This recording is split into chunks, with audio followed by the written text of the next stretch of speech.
Voici un exercice qui a été posé à l'oral XES-PCI en filière PC en 2022. Et c'était le deuxième exercice d'une planche où le premier exercice c'est celui que j'ai corrigé en vidéo, un petit exercice de géométrie qui n'avait pas grand-chose à voir avec les attendus du programme.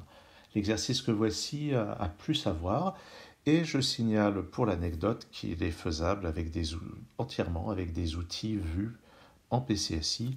Ça marche évidemment en MPSI, en MP2I, en PTSI, de toutes ces classes-là. Le programme permet de résoudre cet exercice. Alors, on commence par introduire la notation avec les accolades. C'est ce qu'on appelle la partie fractionnaire d'un nombre réel. On prend le nombre réel, on lui retire sa partie entière. Par exemple, la partie fractionnaire de pi, ça serait pi moins 3, c'est-à-dire 0,1415926, etc. Voilà. Donc c'est ça la partie fractionnaire d'un nombre, même si ça ne fait pas tellement intervenir de fractions. Et on demande de trouver un équivalent de ceci, partie fractionnaire de factoriel n fois e, quand l'entier n tend vers plus l'infini. Et vu comme ça pourrait paraître particulièrement effrayant, mais si on réfléchit un peu, qu'on puise un peu dans ses connaissances, on doit savoir que e a un rapport avec les factoriels. Et ce rapport vient de la formule de la série exponentielle, qui nous dit que pour tout nombre complexe z, exponentielle z est la somme de la série des z puissance k sur factoriel k. Et en particulier, si on prend le nombre e lui-même, eh bien, on applique sa formule pour z égale à 1 et on a la somme des 1 sur factoriel k. Ce qui fait que quand on multiplie par factoriel n, il va y avoir des simplifications. Et en particulier, si je scinde la somme autour de l'indice n, de cette manière-là, avec la somme partielle de rang n et le reste correspondant, eh bien, on peut voir que les factoriels de part et d'autre ont un comportement différent par rapport à factoriel n, à savoir que si k est inférieur ou égal à n, factoriel n sur factoriel k est un entier. Ce qui fait que dans cette partie-là, quand on va multiplier par factoriel n, je multiplie par factoriel n en rouge, voilà, eh bien toute la somme qui est ici est une somme entière qui va donc disparaître quand on va retirer la partie entière. Et on va donc s'intéresser surtout à cette partie-là.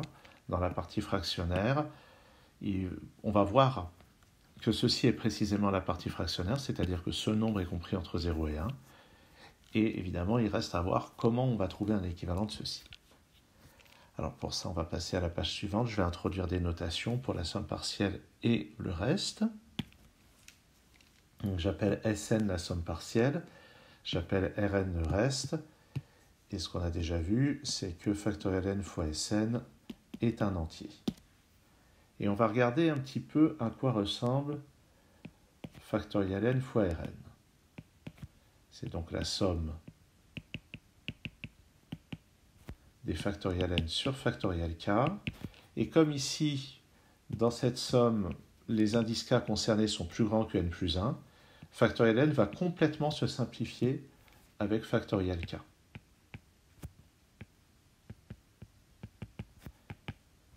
Donc ça va complètement se simplifier.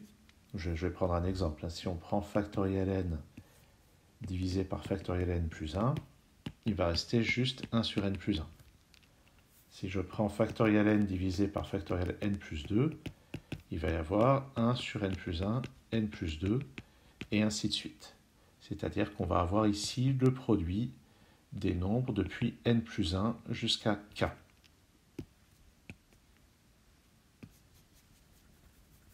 Et ce qu'on va voir, c'est qu'il y a un moyen de montrer que ce nombre est plus petit que 1, et même d'avoir un encadrement assez simple. Donc dans cette somme, les premiers termes, c'est 1 sur n plus 1, 1 sur n plus 1, n plus 2, 1 sur n plus 1, n plus 2, n plus 3, etc. Et donc en particulier, ce qui semble à première vue, c'est que ce nombre-là soit prépondérant devant tous les autres. Et ce n'est pas juste qu'il semble qu'il soit prépondérant devant tous les autres, c'est objectivement le cas. Mais il faut quand même se méfier. Dans les règles de calcul sur les équivalents, si on a une somme finie avec un terme prépondérant devant tous les autres, eh bien cette somme est équivalente à ce premier terme. Mais j'ai bien dit une somme finie. Avec une somme infinie, le problème est complètement différent. Eh bien, on va quand même montrer que cette quantité est équivalente à 1 sur n plus 1, c'est-à-dire à 1 sur n en réalité. Et pour ça, on va procéder à un encadrement. Alors notez que je proposais une deuxième démonstration de ce que je suis en train d'affirmer plus ou moins. Donc ce qu'on va faire, c'est que déjà factoriel n, Rn, on peut le minorer par 1 sur n plus 1. Ça c'est immédiat puisque les autres termes sont positifs. Et ce qu'on va faire sinon, c'est qu'on va majorer tout ceci par une somme facile à calculer. Et quand on parle de somme infinie, les sommes qui sont faciles à calculer, ce sont les sommes géométriques. Pour ça, l'astuce va être de repérer que, par exemple, ceci c'est majoré par 1 sur n plus 1 carré. Ceci c'est majoré par 1 sur n plus 1 au cube. Et ainsi de suite. C'est-à-dire que dans ce produit, tous les facteurs sont minorés par n plus 1. Donc ça va être minoré par un produit d'n plus 1. Et quand on passe à l'inverse, ça va être majoré par la puissance correspondante de n plus 1. Alors comment on va faire ça? Je vais faire un petit peu de place ici. Ah là là, ça efface pas bien. Bon, je vais dire la chose suivante. Si je prends un entier k supérieur ou égal à n plus 1, quand je forme 1 sur n plus 1, etc. fois k, c'est majoré par 1 sur n plus 1, etc. fois n plus 1. Et toute la question, c'est combien est-ce qu'il y a de facteurs?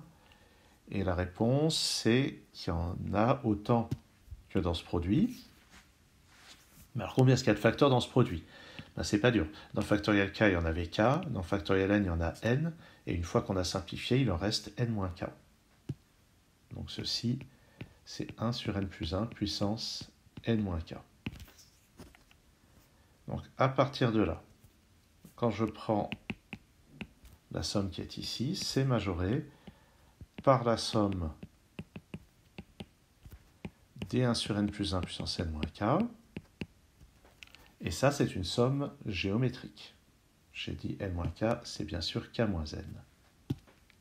Je rectifie. Sinon, ça allait beaucoup moins bien marcher. Je disais donc, nous avons là une somme géométrique dont la raison est 1 sur n plus 1. Alors pour que les sommes géométriques convergent, on demande quand même que la raison soit strictement plus petite que 1. Je vais faire quelque part l'hypothèse que n est supérieur ou égal à 1. À ce moment-là, la raison c'est 1 sur n plus 1.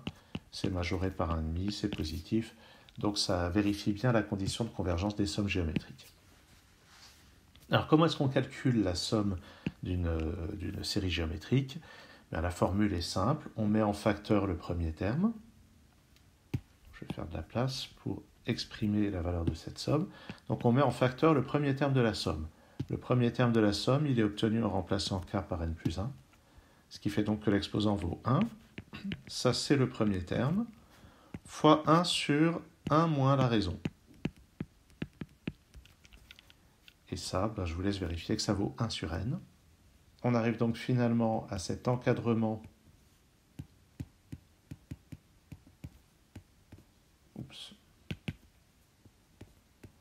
entre 1 sur n plus 1 et 1 sur n,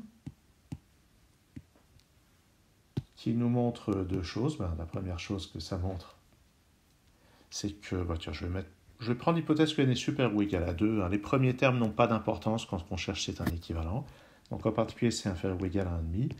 Et ça montre donc que dans notre décomposition précédente, qui était factoriel n fois e égale 7 entiers plus ceci, puisque ceci appartient à 0,1, ça nous prouve que cette partie-là, c'est la partie entière, et cette partie-là, c'est la partie fractionnaire.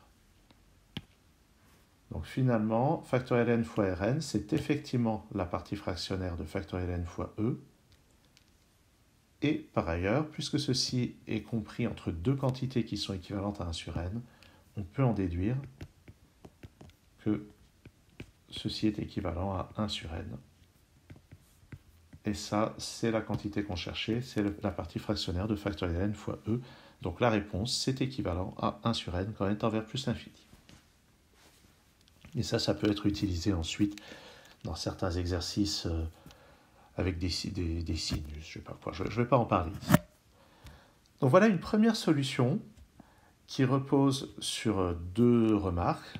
La première remarque, c'est l'écriture de e comme somme d'une série exponentielle. Et la deuxième remarque, c'est quand on multiplie par quand on multiplie par factoriel n, il y a toute une partie qui disparaît parce que c'est un entier. Quand je dis qu'elle disparaît, c'est un peu exagéré, mais toute une partie qui va disparaître dans la partie fractionnaire, justement parce que cette partie-là est entière. Et j'ai dit deux remarques, mais il y en a une troisième. La troisième remarque, c'est celle-ci, c'est que dans ce reste, on peut trouver une majoration par la somme d'une série géométrique qui donne un encadrement suffisant. Maintenant, je vais vous proposer une autre démonstration de cet équivalent. Cette fois, en revenant en réalité à la source de la démonstration de la forme de la série exponentielle. Une démonstration possible pour cette formule sur la série exponentielle, ça consiste à utiliser l'inégalité de Taylor-Lagrange avec la fonction exponentielle. Et on va voir que ça nous permet aussi de majorer le reste d'une série, de la série exponentielle, et ça va nous donner une autre démonstration de cet équivalent. Alors pour ça, j'ai rappelé quelle est l'inégalité de Taylor-Lagrange. On prend une fonction f de classe cp plus 1 sur un certain intervalle i à valeur complexe. Bien sûr, si c'est à valeur réelle, ça marche tout aussi bien. Je prends deux éléments a et b de cet intervalle i, et à ce moment-là, cette formule compliquée, ou cette expression qui nous dit f en un certain point b moins ce qu'on appelle la somme de Taylor au point B, mais centré au point A, c'est majoré par la borne supérieure de la dérivée p plus unième de f en module sur le segment A et B. Alors j'ai noté segment AB comme ça. Si B est plus petit que A, il faut noter le segment BA, bien sûr. Le tout fois cette quantité, B moins A puissance P plus 1 en valeur absolue, divisé par la factorielle de P plus 1. Et ça, bien sûr, ça peut être par exemple démontré à l'aide de l'inégalité la formule de Taylor avec reste intégral. Je crois qu'on la doit à Laplace, cette formule de Taylor avec reste intégral. Ok, et alors, qu'est-ce que je vais faire avec ça? Eh bien, je vais prendre pour f la fonction exponentielle. Pour b, je vais prendre 1, et pour a, je vais prendre 0. Alors, pourquoi est-ce que je prends ces valeurs-là? D'abord, mon objectif, c'est de mettre ici e, le nombre e, et ici, eh bien, la somme partielle qu'on a exprimée précédemment. Et je vais l'appliquer avec p égale à n plus 1. On va voir pourquoi je fais ça. C'est parce que tout à l'heure, on avait pris la somme partielle qui s'arrêtait à l'indice n. Mais si vous regardez bien, le terme suivant, le 1 sur n plus 1, j'ai envie de l'isoler pour dire que tout ce qui dépasse à partir de 1 sur n plus 1, n plus 2, c'est tout ça que je vais négliger. C'est ça qu'on va faire. Donc si j'applique cette formule, f de b, c'est exponentielle 1, moins la somme pour k vaillant de 0 à n plus 1. Alors les dérivées successives de l'exponentielle, c'est toujours l'exponentielle. J'applique ça en 0, ça fait toujours 1. Et puis b moins a puissance k, ça vaut 1 aussi. Donc là, je vais juste avoir somme des 1 sur factoriel k. Et ça, c'est majoré par la bonne supérieure de ceci. Alors ceci, la dérivée p plus unième, c'est toujours l'exponentielle. On veut majorer la valeur absolue de l'exponentielle entre 0 et 1. Eh bien, c'est majoré par e fois b moins a puissance p plus 1, ça fait 1. Ça va faire 1 sur factoriel n plus 2. Et maintenant, je multiplie tout ça par factoriel n, qui est positif. Je vais obtenir factoriel n fois e moins... Et là, je vais avoir factoriel n fois Sn. Je rappelle que ça, c'est un entier, comme on en a déjà parlé. Et il reste le terme qui dépasse 1 sur n plus 1. Et ceci, après multiplication par factoriel n, il reste e sur n plus 1, n plus 2. Voilà. Et donc, si on écrit ça sous forme d'un encadrement, et ça je vais le faire à la page suivante parce qu'il n'y a plus de place sur cette page, si j'écris ça sous forme d'un encadrement, je vais avoir factoriel n fois e moins factoriel n fois Sn, qui je le rappelle est un entier. Alors on sait déjà que c'est minoré par 1 sur n plus 1, hein. Ça ne découle pas de ce que j'ai écrit à la page précédente, ça c'est une inégalité qu'on connaissait déjà, mais on va majorer par 1 sur n plus 1 plus e sur n plus 1, n plus 2. Et bien sûr, cette quantité-là tend vers 0, donc à partir d'un certain rang, c'est plus petit que 1. Donc ça montre que ceci appartient à 0, 1 à partir d'un certain rang. C'est-à-dire dès que n est suffisamment grand, tout ceci est entre 0 et 1. Donc, cette quantité qui est là est égale à la partie fractionnaire de factoriel n fois e. Et à ce moment-là, donc cette quantité est encadrée entre ceci qui vaut 1 sur n plus 1 et ceci qui vaut 1 sur n plus 1 plus quelque chose qui est négligeable. Ceci est négligeable devant 1 sur n, puisque c'est équivalent à e sur n carré. Et donc là encore, on a encadré la quantité qui nous intéresse entre quelque chose d'équivalent à 1 sur n et quelque chose d'autre équivalent à 1 sur n. Donc ça nous permet de conclure que cette quantité est équivalente à 1 sur n quand n tend vers plus l'infini. Donc là, on a utilisé une autre stratégie pour encadrer la quantité qui nous intéressait entre deux quantités équivalentes à 1 sur n. La deuxième stratégie, c'est l'inégalité de Taylor-Lagrange. La première stratégie, c'était une petite astuce à base de sommes géométriques. Et les deux donnent quelque chose d'à peu près aussi efficace. Merci d'avoir suivi cette vidéo.